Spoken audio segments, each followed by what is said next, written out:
Bismillahirrahmanirrahim. Assalamualaikum warahmatullahi wabarakatuh. Allahu Akbar, Allahu Akbar, Allahu Akbar, Allahu Akbar. Asyhadu an la ilaha illallah.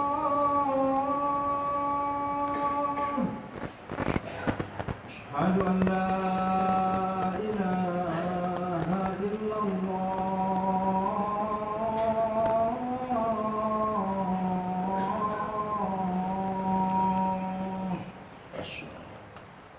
Asyhadu anna Muhammadar Rasulullah. Asyhadu anna Muhammadar Asyhadu anna Muhammadar Rasulullah.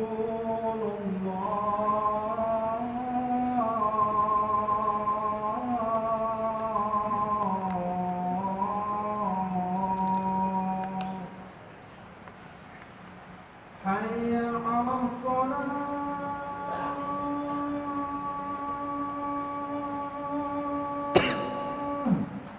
La haula. Hayya 'alas shalah.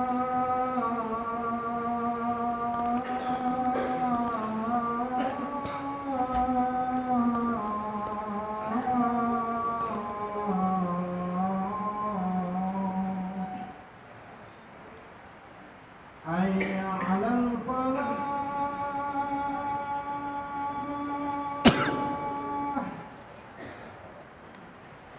Hayya 'alal falah.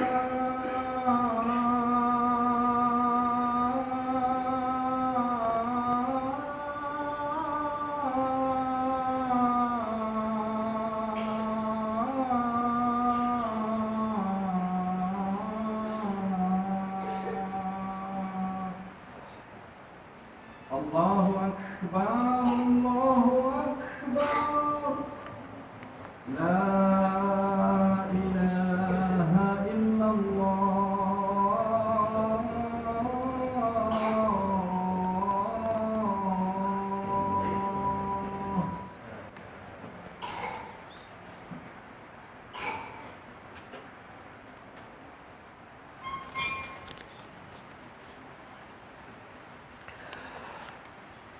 Innal hamdalillah nahmaduhu wa nasta'inuhu wa nastaghfiruh wa na'udzu billahi min shururi anfusina wa min sayyiati a'malina may yahdihillahu fala mudilla lahu wa may yudlilhu fala hadiya lahu. Asyhadu an la ilaha illallah wahdahu la syarika lah wa asyhadu anna Muhammadar Rasulullah. Ya ayyuhalladzina amanu taqullaha haqqa tuqatih wa la tamutunna illa wa antum muslimun. Allahumma salli ala Muhammad wa ala ali Muhammad kama sallaita ala Ibrahim wa ala ali Ibrahim innaka Hamidum Majid. Amma ba'du. Faya ibadallah ittaqullah fa inna lil muttaqina 'inda rabbihim jannatun na'im. Jemaah Jumat yang berbahagia, marilah kita rajut benang takwa dalam rangka untuk menyelamatkan kita di kehidupan akhirat nanti setelah kemudian ajal menjemput kita semuanya. Salawat serta salam terhadap Nabiullah Muhammad sallallahu alaihi wasallam. Jemaah Jumat yang berbahagia, pada kesempatan khutbah kali ini insyaallah akan saya sampaikan dengan judul dua dosa besar yang mendatangkan azab yang sangat besar. Di mana dari dua dosa besar ini sebentar lagi akan rame-rame dilamalkan oleh kaum muslimin. Nah, apakah dua dosa besar yang mendatangkan dua azab yang sangat besar itu? Jelasnya telah dibukukan oleh Allah Subhanahu wa taala di dalam Al-Qur'an, di antaranya di dalam surah Nuh dan di dalam surah Al-Qamar, bahwa dulu ada satu bencana besar berupa banjir yang bukan sekedar menenggelamkan satu negeri sampai menenggelamkan seluruh bumi ini, dan bahkan mematikan seluruh manusia di muka bumi ini. Yang tersisa hanya cuma 4 orang.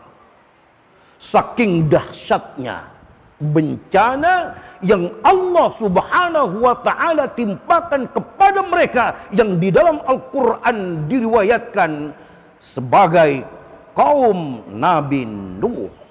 Mari kita jelang bersama. A'udzubillahi minasyaitonirrajim. Bismillahirrahmanirrahim. Kisah itu dalam surah Al-Qamar.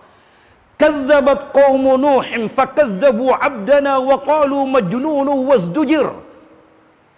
Pada saat setelah kemudian kaumnya Nuh, manusia pada saat itu mendustakan nabinya. Dengarkan, mendustakan nabi adalah mendustakan sunnah nabi. Wa qalu majnunun wazdujir. Orang dulu itu mengatakan, hai penegak sunnah itu, nabi yang membawa syariat yang datang dari Allah itu adalah orang gila. Wajduzir, usirlah dia. Wahabi, jauhkan dia dari kita, usir dia dari kampung kita. Itulah gaya bahasa yang telah disampaikan oleh kaum yang terlaknat ini. Sampai kemudian sang pembawa sunnah, sang pembawa syariat yang datang dari Allah ini tak sanggup lagi untuk mendakwahkan agamanya.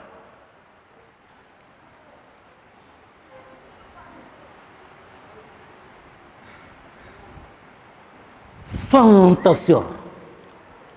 Lalu kemudian dia meminta kepada Allah, ya Allah, ini maghlub, aku tak sanggup lagi, maka tolong aku. Tolong aku. Saat itulah kemudian Allah Subhanahu wa taala timpakan azab kepada mereka. Karena ada dosa yang mereka lakukan yang bukan sekedar menantang nabinya, sengaja membuat suatu dosa untuk melawan dakwah tauhid. Lalu singkatnya, diturunkanlah azab besar ini oleh Allah Subhanahu wa taala. Fafatahna abwabas samai bima'in munhamir. Lalu pada saat itu kami turunkanlah hujan dari 7 lapis langit, dari langit sana. Bima'in munhamir, dengan hujan yang begitu sangat deras sekali. As-Suddi mengatakan dalam tafsir Ibnu Katsir Al-Katsir, Al-Imam At-Tabari menyatakan dalam tafsirnya Jami'ul Bayan an Ta'wili Ayil Quran menyatakan lam tumtirus sama'u qablahu wa ba'dahu. Saat itu belum pernah ada terjadi hujan sebelumnya dan setelah sampai sekarang yang pernah terjadi, yang merupakan azab terhadap kaum Nuh pada saat itu. Biduni sahab, bahkan hujan itu turun tanpa ada awan. Bahkan dikatakan di sini, futihat abwabus samai bima'in munhamir biduni sahab. Yang ada adalah langit terbelah, langsung kemudian menumpahkan air yang begitu sangat banyak sekali dengan tanpa lagi menghujani dari awan. Wa fajjarnal arda uyunan faltaqal ma'u ala amrin qad qudir. Ditambah lagi kemudian Allah perintahkan kepada bumi untuk mengeluarkan airnya, seluruh celah-celah dan pori-pori bumi mengeluarkan air. Dinyatakan dalam kitab tafsir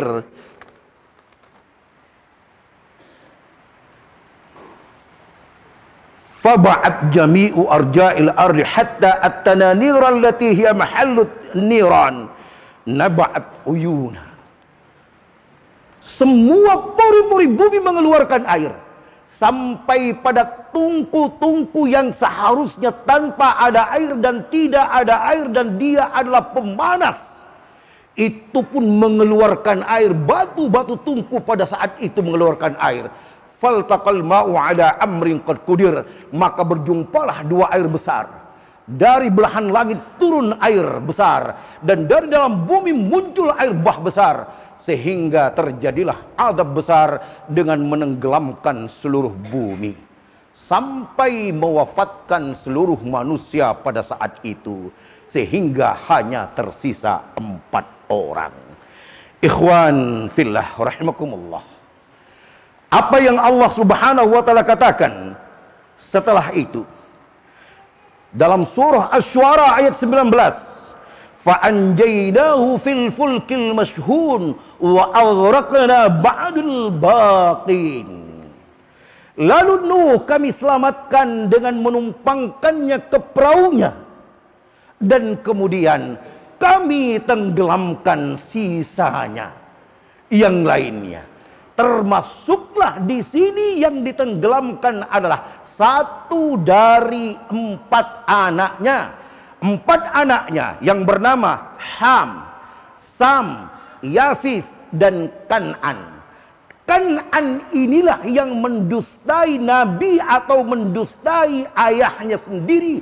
Lalu kemudian Allah Subhanahu wa ta'ala ikut tenggelamkan dia, sebagaimana terdapat dalam surah Hud 42 dan 43. Wa hiya tajri bihim fi maujin kal jibal. Dan setelah perahu Nabi Nuh melayari, bahteranya melayari ombak besar pada saat bumi telah tertutup oleh air itu. Wa nada Nuh ibnahu wa kana fi ma'zil. Lalu ia tetap ajak anaknya, wahai anakku. Dan anaknya pada saat itu bersembunyi jauh di tempat yang tersembunyi. Ya bunayya rkam ma'ana wa la takum minal kafirin. Wahai anakku, ayo ikut ke sini. Jangan kamu bersama orang-orang kafir. Qala sa'awi ila jabali ya'simuni minal ma'. Ayah, aku akan berlindung ke atas bukit, ke atas gunung yang tinggi agar aku tidak tertelan oleh ombak itu. Maka kemudian qala la asimal yawma min amrillah illa man rahima. Nuh katakan, tidak ada lagi pada saat ini yang bisa selamat dari azab ini kecuali orang yang dirahmati Allah yang di atas perahu ini. Wa qila wa hala bainahuma al-mawju fakana minal mughraqin. Lalu kemudian ombak itu memisahkan antara Nabi Nuh dengan anaknya Kan'an. Lalu Kan'an tenggelamlah. Dengarkan sebentar. Dengarkan bagus-bagus. Apa pelajaran yang diambil di sini? Seorang anak tersayang sampai akhir hayatnya tetap diajak oleh Nabi untuk hidup bersama Nabi, mengikuti Nabi, mengikuti sunnah Nabi. Ketika ia mengingkarinya, seanak seorang Nabi pun tetap akan celaka, apalagi sekedar yang bernama Habib. Dengarkan. Apalagi orang yang sekedar hanya mengakui keturunan Nabi. Ini anak Nabi langsung celaka bila tidak hidup di atas sunnah. Maka siapapun orang yang mengaku keluarga Nabi sampai kepada anak Nabi, bila tidak mengikuti seruan Nabi kita Muhammad sallallahu alaihi wasallam, maka dia akan berada dalam kecelakaan. Ikhwan fillah rahimakumullah. Lalu kemudian diriwayatkan oleh Al-Hamawi dalam kitab yang berjudul Mu'jam Al-Buldan, jadi 2 halaman 84, dan begitu juga oleh Al-Imam Ibnu Katsir dalam kitabnya Bidayah wan Nihayah. Ternyata yang naik perahu Nabi Nuh itu ada 80 orang, menjadi 84 dengan Nabi Nuh dan 3 anaknya. Tiba-tiba kemudian setelah banjir berda, turunlah semuanya. Pulau yang pertama kali nongol pada saat itu, disitulah mereka berlabuh dan kemudian berdiam. Ternyata 80 orang ini pun juga meninggal karena terkena wabah setelah banjir. Tersisalah tinggal 3 anak Nabi Nuh, sehingga kita adalah dari keturunan-keturunan mereka sekarang. Nah, itulah azab yang paling besar dalam sejarah hidup dunia. Sekarang kita singkat. Apakah dosa mereka? Lalu apa dosa yang mereka lakukan sampai kemudian mereka diazab dengan azab yang pedih seperti itu? Mimma khati'atihim fa'ughriku wa udkhilu nara falam yajidu lahum min dunillahi ansara. Karena dosa-dosa mereka itu, maka Allah tenggelamkan dia. Karena dosanya, maka dia ditenggelamkan. Fa'udkhilun nara, bahkan dimasukkan ke dalam neraka. Walam yajidu lahum min dunillahi ansara, bahkan enggak ditolong lagi. Apa dosa yang mereka lakukan kok begitu berat sekali siksanya? Bahkan seorang nabi pun ikut mendoakan dia. Wa qala nuhu rabbi la tadhar 'ala al-ardi minal kafirin diyara innaka in tadharhum yudillu ibadaka wa la yalidu illa fajiran kafara. Ya Allah, la tadhar, kutuk mereka semuanya, tenggelamkan mereka, jangan sisakan di dunia. Kalau kau biarkan mereka akan melahirkan anak-anak keturunan yang sama berbuat dosa besar seperti itu. Ternyata, dengarkan, dosa yang mereka lakukan adalah dosa yang ternyata di saat sekarang ini, yang bila kita lakukan, sebagian kaum muslimin menganggap kita orang terpuji, padahal kita adalah orang terkutuk. Siapa mereka? Mereka adalah orang-orang yang datang ke kubur orang soleh kemudian meminta ke sana. Terpuji di zaman ini, terkutuk di zaman Nabi Nuh alaihi salatu wassalam. Maka wajib bagi kita untuk mempelajari tauhid. Lihat di Facebook, di seluruh mass media, di medsos, bagaimana orang menyembah kuburan, sujud-sujud di kuburan, berdoa-doa di kuburan, meminta berkah kepada orang yang sudah mati. Itulah dosa yang dilakukan oleh kaum Nuh. Dengarkan.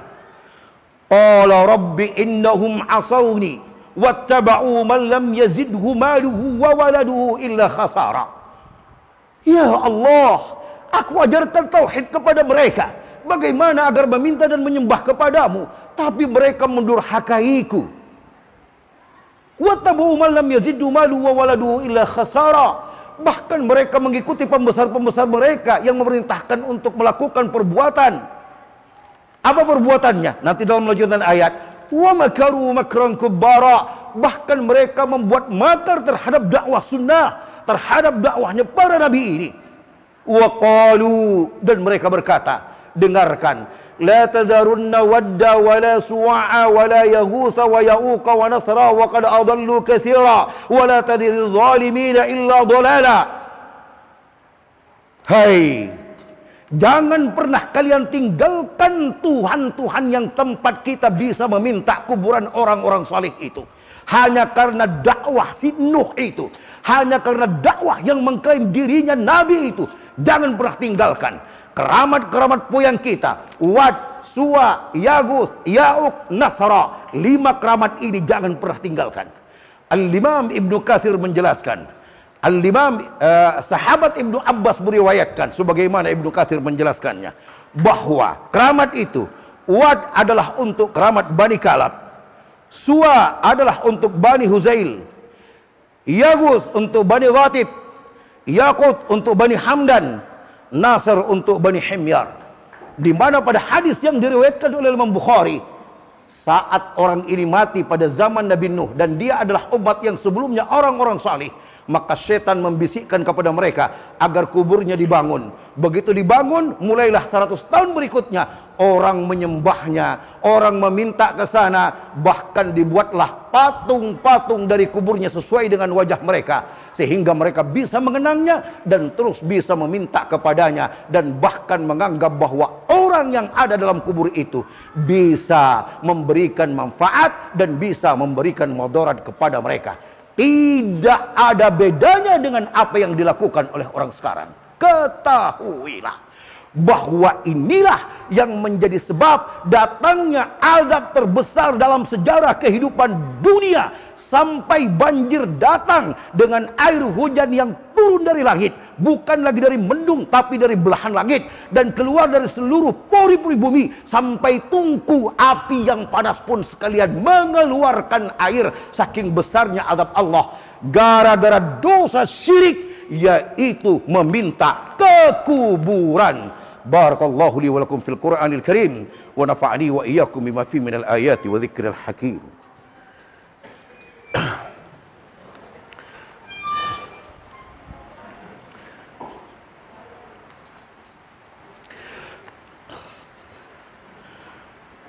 Alhamdulillah, salatu wassalamu ala Rasulillah wa ala alihi wa sahbihi wa mawalah.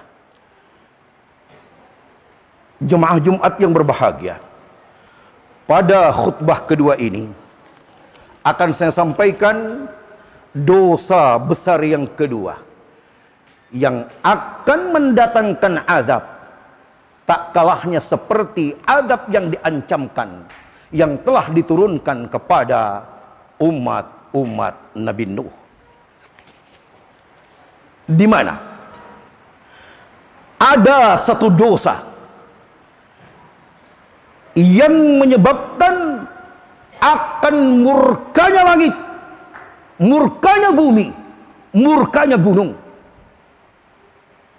disebabkan karena dosa itu, yaitu dosa mengucapkan selamat hari Natal dan tahun baru. Kita lihat, tinjau dari sisi akidah dan dari sisi akidah Islam atau akidah Kristiani, dogma ketuhanan Yesus Kristus. Dengarkan, tahukah saudara-saudara, bila bertanya apakah hukumnya mengucapkan selamat hari Natal dan tahun baru berdasarkan keterangan akidah, boleh. Bila Anda orang kafir yang mengucapkan kepada orang kafir. Kalau Anda orang Islam, boleh. Bila Anda ingin menjadi kafir seperti orang kafir, pilih dua-duanya. Atau pilih di antaranya. Tetap berada dalam kekafiran. Karena ini adalah akidah. Minimal kafir amali, kafir perbuatan. Saking tidak ada jalan untuk ikut mengucapkannya. Dan ikut merayakannya. Dan ikut berbahagia pada malam itu. Walaupun hanya sekedar membakar jagung. Dengarkan. Lalu kemudian, ikhwan fillah rahimakumullah, dinyatakan di dalam keterangan Injil Lukas 1 ayat 39 dan seterusnya, bahwa Jibril datang kepada Bunda Maria dan berkata, sesungguhnya kau akan dikaruniai seorang anak Allah yang akan menjadi juru selamat ke dunia, dan dia akan diberkahi yang merupakan keturunan daripada Daud. Singkatnya, kita tidak perpanjangkan tentang Injilnya. Singkatnya, bila kita mengucapkan selamat hari Natal, berarti pada saat itu kita pun telah mengiyakan bahwa satu, selamat Tuhan yang satu telah berubah menjadi tiga. Selamat Tuhan yang tidak berada dan tidak diperanakkan sekarang telah diperanakkan. Tiga, selamat bahwa Bunda Maria telah melahirkan Tuhan dari persalinannya. Dan empat, selamat bahwa Tuhan telah menjelma menjadi juru selamat ke dunia.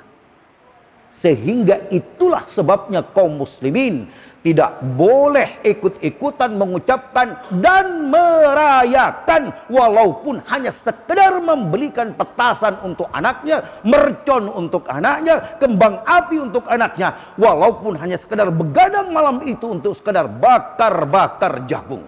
Kenapa demikian? Mari kita ambil daripada akidah al-Islam. Dengarkan ikhwan fillah rahimakumullah. Wa qalu ittakhadhar rahman walada. Surah Maryam. Mereka itu ada orang-orang yang berkata bahwa Tuhan punya anak. Laqad ji'tum syai'an idda. Tahukah kalian bahwa mereka itu telah melakukan perbuatan yang sangat-sangat besar sekali dosanya. Kau akan ikut-ikutan? Takadus samawati yatafattar.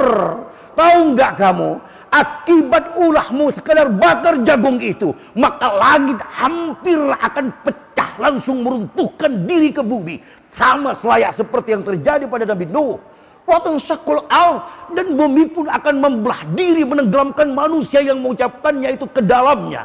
Watahirul jibalu hadda, bahkan gunung akan meledak semua untuk menghancurkan manusia, disebabkan karena bencinya dengan orang yang mengatakan Tuhan punya anak. Selamat hari Natal dan tahun baru, dan orang yang ikut merayakannya.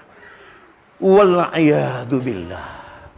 Andau lirrahmani walada. Semua itu hanya karena klaim bahwa Tuhan punya anak, Tuhan menjelma jadi anak, dan engkau ikut-ikutan melakukannya. Wa ma yanbaghi lirrahmani ayyattakhidha walada. Tidak layak kaum muslimin untuk ikut-ikutan berbuat seperti itu. Tidak layak. Walaupun cutimu memang cuti di bulan ini, tapi kau harus diam di rumah. Jangan ikut berbangga, jangan ikut kemudian berlibur, berpesta pora di malam itu. Begitulah. Wajar kalau kemudian musibah-musibah terjadi di bumi. Terkadang lebih banyak terjadi di bulan Desember. Karena bumi memang murka, gunung murka, dan langit pun murka. Dengarkan kalimat terakhirnya. Gunung adalah makhluk yang berakal saking bertauhidnya kepada Allah, murka terhadap pelaku syirik. Bumi saking bertauhidnya kepada Allah, murka kepada pelaku syirik yang ada di atasnya. Gunung saking bertauhidnya kepada Allah, akan meledak saking murkanya kepada manusia yang melakukan kesyirikan. Kenapa manusia yang punya akal tetap datang ke kuburan dan tetap sebagai kaum muslimin, padahal kenapa mereka tetap ikut merayakan tahun baru? Allahumma salli ala Muhammad wa ala ali Muhammad kama sallaita ala Ibrahim wa ala ali Ibrahim innaka Hamidum Majid. Allahumma barik ala Muhammad wa ala ali Muhammad كما باركت على إبراهيم وعلى آل إبراهيم إنك حميد مجيد. ربنا آتنا في الدنيا حسنة وفي الآخرة حسنة وقنا عذاب النار. سبحان ربك رب العزة عما يصفون وسلام على المرسلين والحمد لله رب العالمين. الله أكبر الله أكبر. أشهد أن لا إله